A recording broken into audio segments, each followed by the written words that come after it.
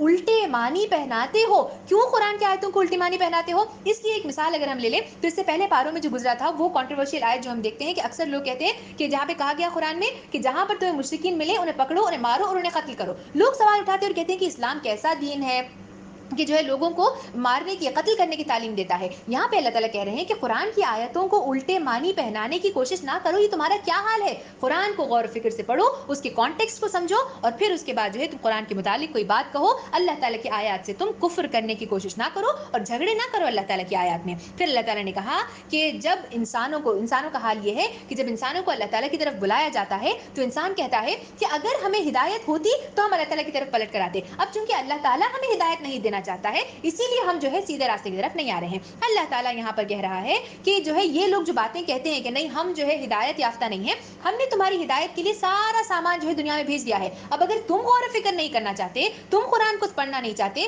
تم اس کو سمجھنا نہیں چاہتے, تم نشانیوں پر غور و فکر نہیں کرتے تو یہ اللہ تعالیٰ کے اوپر نہیں ہے. اللہ تعالیٰ نے اپنی طرف سے ساری ذمہ داری پوری کر دی ہے. پھر اللہ تعالیٰ نے کہا کہ انسان کا حال یہ ہے کہ وہ شکر ادا نہیں کرتا. اتنی انڈیفینٹ انعامات پارا 1 سے لے کر اب تک ہم تمہیں سنا رہے ہیں, تمہارا حال یہ ہے کہ تم شکر ادا نہیں کرتے. پھر بھی تمہیں شکایتیں ہیں کہ اللہ تعالیٰ نے مجھے وہ کیوں نہیں دیا, اللہ تعالیٰ نے مجھے یہ کیوں نہیں دیا. اللہ تعالیٰ کہہ رہے ہیں کہ یہ تمہارا حال ہے, ذرا غور کرو کہ اتنی ساری چیزیں ہونے کے بعد بھی تم شکر سے کام نہیں لیتے اور کبر اور بڑائی اور گھمنڈ میں تم مبتلا ہو جاتے ہو. پھر اللہ تعالیٰ کہہ رہے ہیں کہ جو ہے جو پروفیٹک سٹوریز, جو قصص الانبیاء ہم تمہارے سامنے پیش کر رہے ہیں, ان تمام قصص الانبیاء کو تمہارے لیے انٹرٹینمنٹ کے لیے ہم نے نہیں نازل کیا ہے. تمہارا حال یہ ہے کہ تم پڑھتے ہو, انٹرٹین ہو جاتے ہو اور ختم کر دیتے ہو. حالانکہ اگر تم غور و فکر کرو, چل پھر کر دیکھو کہ ان قوموں کا کیا انجام ہوا جو اس سے پہلے آئی تھی, تو خود تمہارا دل گواہی دے گا کہ اللہ رب العالمین ہی ہے جو اس دنیا کے سارے نظام کو چلا رہا ہے. یہ تمام باتیں کہنے کے بعد اللہ رب العالمین یہاں پر کہتے ہیں کہ اب چونکہ ہم تمہیں تمہارا حال بتا چکے ہیں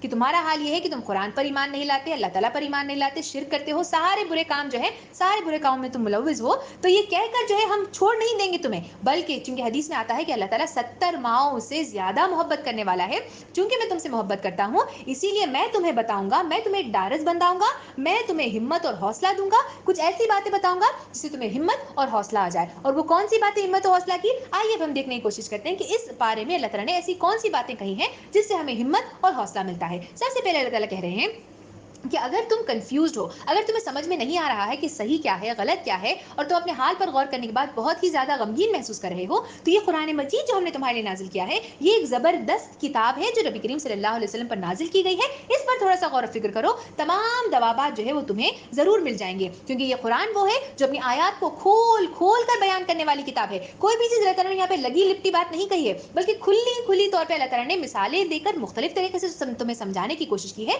اگر تم تھوڑا سا غور و فکر کر لو تو امید رکھو کہ ہم تمہارا ساتھ دیں گے. قرآن پر غور و فکر کرنا تمہاری ذمہ داری ہے, لیکن اس کے بعد کی ذمہ داری ہماری ہے کہ ہم تمہاری مدد ضرور کریں گے. اسی لیے اس کے بہترین پہلو کی پیروی کرو. اب اس میں بہترین پہلو کیا ہے؟ قرآن تو سارا کا سارا بہترین ہے, پھر بھی اللہ تعالیٰ نے یہ کہا کہ بہترین پہلو کی پیروی کرو. یعنی کہ قرآن مجید میں اگر ہم دیکھیں تو اس سے پہلے پارے میں آیا ہے کہ کچھ محکمات ہیں اور کچھ متشابہات ہیں. تم متشابہات کے پیچھے پڑھ کے جو ہے کہ موت کیسے آتی ہے, یا پھر جو لاسٹ میں آیا تھا کہ قیامت کی نشانی یہ ہے کہ ایک جانور آئے گا تو جانور کیسا آئے گا, کس نسل کا ہوگا, اس کی کیا قد ہوگی, کیا ہائٹ ہوگی, کیا ویٹ ہوگا, اس پر تم ڈسکشن کرنے کی بجائے جو ہے جو اس کی اصل حقیقت ہے, جو اس کا بہترین پہلو ہے, اس پر تم پیروی کرو اور یہ کام کرنے کی کوشش کرو, ہم تمہارے مددگار ضرور ہوں گے. پھر اللہ تعالیٰ نے کہا کہ جہاں پر میں نے اس سے پہلے تمہیں کہا کہ میں سزا دینے والا ہوں, میں تمہاری ڈھارس بندہ رہا ہوں, اور میں تمہیں یہ بات کہہ رہا ہوں کہ میں تمہارے گناہ بھی معاف کرنے والا ہوں, تمہاری توبہ بھی قبول کرنے والا ہوں, اور صاحب فضل بھی ہوں. یہ ٹینشن مت لو, اگر تم نے کوئی غلط کام کیا ہے, جو اس کے بعد آیا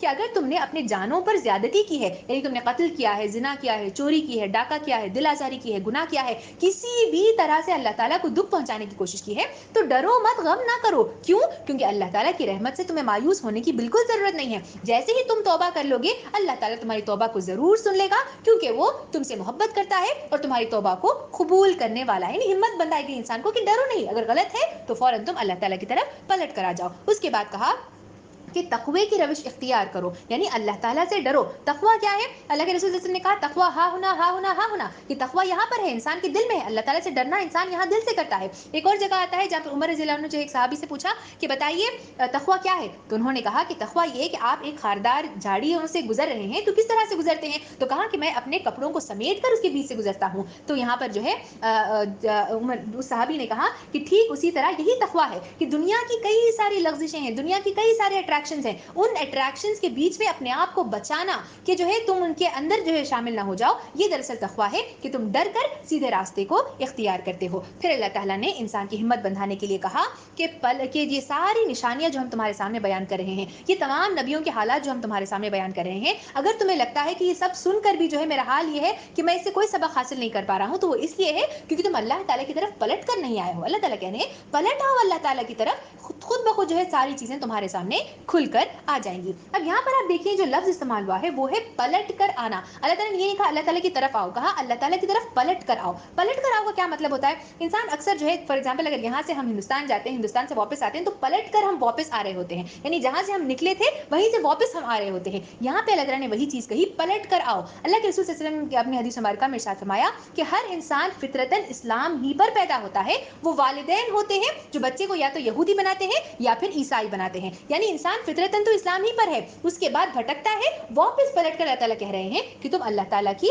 طرف پلٹ کر آ جاؤ. اس کے بعد اللہ تعالیٰ انسان کی ہمت بندھانے کے لیے کہتے ہیں کہ اگر شیطان چونکہ تمہارا کھلا دشمن ہے, اگر تم اکساہٹ محسوس کرو شیطان سے, تو فوراً اللہ تعالیٰ کی پناہ مانگ لو. اللہ تعالیٰ جانتا ہے کہ تمہاری کیا فطرت ہے, اللہ تعالیٰ کو معلوم ہے کہ جب شیطان تمہیں بہکاتا ہے تو تم بہک جاتے ہو, لیکن ڈرو مت, اللہ تعالیٰ تمہارا ساتھ دینے والا ہے, فوراً پناہ مانگ لو, اللہ تعالیٰ تمہاری ضرور مدد کرے گا. پھر اللہ تعالیٰ کہہ رہے ہیں کہ ساری دنیاوی ساز و سامان جو تم دوسروں کا دیکھ کر ڈر رہے ہو, گھبرا رہے ہو کہ ہمارے پاس تو کوئی دنیاوی ساز و سامان نہیں ہے, اور یہ لوگ جو شرک کر رہے ہیں, جو برے کام کر رہے ہیں, اللہ تعالیٰ نے ان کو کتنی ساری دولت سے نوازا ہے. تو اللہ تعالیٰ کہہ رہے ہیں کہ جس طرح اندھا اور بینا جو ہے کبھی یکساں نہیں ہو سکتے, ایک جس کے پاس آنکھیں ہیں اور جس کے پاس نہیں ہے, یہ دونوں یکساں نہیں ہو سکتے, ٹھیک اسی طرح سے ایک ایماندار اور بدکار شخص کبھی یکساں نہیں ہو سکتے. دنیاوی معاملات میں ہو سکتا ہے کہ وہ بہتر ہو, لیکن اللہ تعالیٰ کے نزدیک ایک بدکار اور ایک ایماندار شخص کبھی یکساں نہیں ہو سکتے. تم بس صبر کرو, اللہ کا وعدہ سچا ہے اور وہ پورا ہو کر رہے گا. پھر اللہ تعالیٰ نے کہا کہ تمہارا رب کہتا ہے مجھے پکارو, میں تمہاری دعاؤں کو قبول کرنے والا ہوں. اب سوال پیدا ہوتا ہے کہ اللہ تعالیٰ ہماری ساری دعاؤں کو, کہ ہم اللہ تعالیٰ سے کئی ساری دعائیں مانگتے ہیں لیکن ساری دعائیں پورے نہیں ہوتی ہیں.